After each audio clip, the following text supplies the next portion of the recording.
شاید ان کے ساتھ زیادتی ہو رہی ہے، لیکن یہ بھی میں کہوں گا کہ ان کو بڑی صاف طور سے بتانا پڑے گا کہ باقی میں ان کے پاس اتنی دولت کہاں سے آئی اور کس طریقے سے آئی. نہ صرف ہماری عدالت کو بلکہ میرے خیال میں عوام کو بھی یہ ان کے لیے بڑا ضروری ہے بتانا، تاکہ الیکشنز میں یہ جو ایک بہت بڑا چیلنج ہے کہ پاکستان میں جس قسم کا کرپشن ہے وہ اسی صورت میں ختم ہو سکتا ہے جب ان کے لیڈرز بھی صاف اور شفاف نظر آئیں. بالکل صحیح بات ہے. اچھا سر یہ بتائیں کہ مسلم لیگ نون کو اس وقت ٹکٹ ہولڈر نہیں مل رہے، لوگ ان کے ٹکٹ واپس کر رہے ہیں، کیا آپ سمجھتے ہیں کہ اس کی وجہ ختم نبوت ہے یا کچھ اور مسئلہ ہے، خاص طور پر جنوبی پنجاب میں؟ نہیں بالکل نہیں، یہ اس کی وجہ جو ہے وہ بالکل آسان ہے سمجھنا جو پاکستان کی سیاست سے واقف ہیں. مطلب یہ ہے کہ کوشش کی جا رہی ہے کہ ان کو کمزور کیا جائے، کوشش یہ بھی ہے کہ ایک مخلوط حکومت بنے، ایک کوشش ہے کہ تاکہ اس کو بعد میں اس کو سنبھالا جا سکے آسانی سے، یا اس کو جس طریقے سے پالیسیز بنانا چاہیں دوسرے ادارے ان کے لیے آسانی ہو. تو میرے خیال میں سارا مقصد تو اس کا یہی لگتا ہے. جی اچھا، ابھی ہم نے دیکھا جنرل صاحب کے بڑے میاں صاحب کافی اگریسو سیاست کی طرف جا رہے ہیں، انہوں نے کافی ابھی ریسنٹلی اسٹیبلشمنٹ کے بارے میں بیانات بھی دیے ہیں، جبکہ شہباز شریف صاحب جو ہے وہ مفاہمت یا ڈیل کی طرف جا رہے ہیں.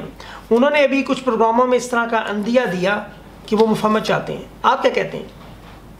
دیکھیے میرے خیال میں وہ جو ایک تھیوری ہے نا وہ گڈ کاپ بیڈ کاپ والی، ایک تو وہ ہے. پھر دوسری بات یہ ہے کہ میرے خیال میں دونوں کے مزاج میں بھی مختلف ہیں، اس میں تو کوئی شک نہیں ہے. نواز شریف صاحب کا بہت عرصے سے یہ خیال ہے، حالانکہ شروع میں تو وہ بالکل اسی طرح تھے جیسے چھوٹے بھائی ہیں، لیکن ان کی اب سوچ یہ ہے کہ سیاست اسی صورت میں کامیاب ہوگی یا جمہوریت اسی صورت میں کامیاب ہوگی جب دوسرے اداروں کی مداخلت جو ہے وہ ختم ہو. اگر مداخلت ختم کرنی ہے تو پھر آپ کو پتہ ہے کہ جو بالادستی جمہوریت میں سول حکومت کی ہوتی ہے وہ لازمی ہے. وہ میرے خیال میں انہوں نے اس کا ایک لحاظ سے یہ ان کا مشن ہے اور یہ کوشش ہے ان کی کہ یہ کسی طریقے سے قائم ہو، اور پھر اسی کے اوپر وہ بات کرتے ہیں اور اسی پر زور دیتے ہیں. لیکن پھر دیکھنا یہ ہے کہ کیا واقعی میں یہ ممکن ہے، اگر یا یہ صرف آلسو ایک کور ہے کہ اپنی جو ان کی غلطیاں ہوئی ہیں یا کوتاہیاں ہوئی ہیں اس کو چھپانے کے لیے وہ یہ کور لے رہے ہیں. دوسری طرف یہ ہے کہ بالکل عیاں ہے کہ فوج جو ہے وہ یہ اپنا جو ہولڈ ہے اس کو برقرار رکھنا چاہتی ہے. وہ سمجھتی ہے کہ یہ لوگ سویلین جو قیادت ہے یہ ایماندار نہیں ہے اور ان کے اگر چھوڑا جائے تو ملک کو نقصان ہو سکتا ہے. اچھا ابھی بہت سارے بیانات آئے ہیں جنرل صاحب کے مسلم لیگ نون بائیکاٹ کا سوچ رہی ہے، آپ کو لگتا ہے کہ آخری ہفتے میں یہ لوگ بائیکاٹ کی طرف جا سکتے ہیں؟ کیا اس سے انہیں فائدہ ہوگا اور کیا مسلم لیگ ابھی ایک مقبول جماعت ہے؟ میرے خیال میں نہیں کریں گے، اس لیے کہ اس سے کوئی فائدہ نہیں ہے، ان کو نقصان ہوگا اور وہ میرا نہیں خیال ہے کہ یہ کریں گے. اور ماضی میں بھی ہمیں تجربہ ہے کہ جن پارٹیز نے حصہ نہیں لیا ان کو کوئی فائدہ نہیں ہے بلکہ نقصان ہوگا. تو میں نہیں سمجھتا کہ یہ اس طریقے سے کی پالیسی اختیار کی جائے گی. یہ ضرور ہے کہ ایک دھمکی وغیرہ دے سکتے ہیں، لیکن ان کی ابھی بھی آپ حیران ہوں گے ان کی کافی ابھی بھی مقبولیت ہے. اور کہا تو یہی جاتا ہے کہ اگر الیکشن فیئر ہوں تو وہ شاید جیت ہی جائیں. اچھا جنرل صاحب یہ بتائیں کہ پنجاب میں اس وقت پی ٹی آئی اور پی ایم ایل کا بڑا مقابلہ ہے، آپ کو لگتا ہے کہ پی ٹی آئی اس پہ برتری لے جائے گی یا ابھی جو گراؤنڈ پر آپ لوگوں سے ملتے ہیں کیا سچویشن نظر آ رہی؟ نہیں میرے خیال میں برتری تو پی ایم ایل این کی ہے. اچھا جہاں تک میں سمجھ سکتا ہوں مجھے کوئی خاص میں مطلب ہم نے جتنی اسٹڈی کی ہے اور جتنے لوگوں سے ملے ہیں جہاں گئے ہیں اس سے تو یہی ظاہر ہوتا ہے کہ پی ایم ایل این کی ابھی بھی بالادستی ہے. لیکن یہ ضرور کوشش ہے کہ اس کو کمزور کیا جائے. جیسے آپ نے ابھی ذکر کیا کہ ان کے کئی لوگ جو ہیں خاص طور سے جنوبی پنجاب میں ان کو انڈیپینڈنٹ یا پی ٹی آئی میں جانے کی کے لیے زیادہ خواہش مند ہیں کچھ ادارے. تو یہ ایک اپنی جگہ پر کی نوعیت ہے، لیکن اس کے باوجود میں سمجھتا ہوں کہ پی ایم ایل این کی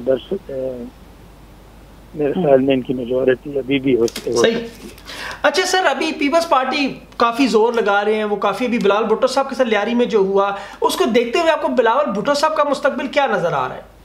دیکھیے بلاول بھٹو تو مجھے ان کے پرومس تو بہت ہے ان میں، یعنی مطلب یہ کہ ان کا پوٹینشیل بہت ہے، وہ باتیں بہت صحیح کرتے ہیں، وہ پڑھے لکھے بھی ہیں، صرف یہ ہے کہ ان کی اردو ذرا کمزور ہے، وہ کافی عرصہ لگے گا، ذرا تھوڑا سا ان کو ابھی سافٹ ہیں، ان کو میرے خیال میں یہ ایک سخت تو میں نہیں کہوں گا، ان کو ایک پولیٹیکل لہجہ جو ہے وہ استعمال کرنے کی ضرورت ہے۔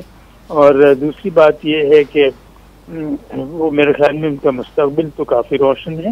یہ ضرور ہے کہ اس وقت شاید کوئی خاص پی ٹی آئی جو ہے اس کو ووٹ زیادہ حاصل نہیں ہوں گے سوائے سندھ وغیرہ کے، لیکن ان کا مستقبل ضرور ہے اگر ان کے والد صاحب جو ہے انہی کے اوپر اور ان کی سوچ کے مطابق اپنی پارٹی کو چھوڑ دیں، پھر شاید یہ پارٹی کو خطرہ کر سکتے۔ پنجاب میں بہت بڑا مقابلہ جو ہمیں نظر آ رہا ہے 2018 کے الیکشن میں، جنرل صاحب آپ کو کیا لگتا ہے کہ عمران خان صاحب وزیر اعظم بن رہے ہیں یا میاں شہباز شریف صاحب؟ دیکھیے یہ کنٹیسٹ صرف وہی ہمیں ہے، شہباز شریف اور عمران خان ہے، تو میں تو سمجھوں گا کہ شاید زیادہ چانسز تو شہباز شریف کے ہیں، لیکن بہت ممکن ہے عمران خان کو بھی موقع ملے۔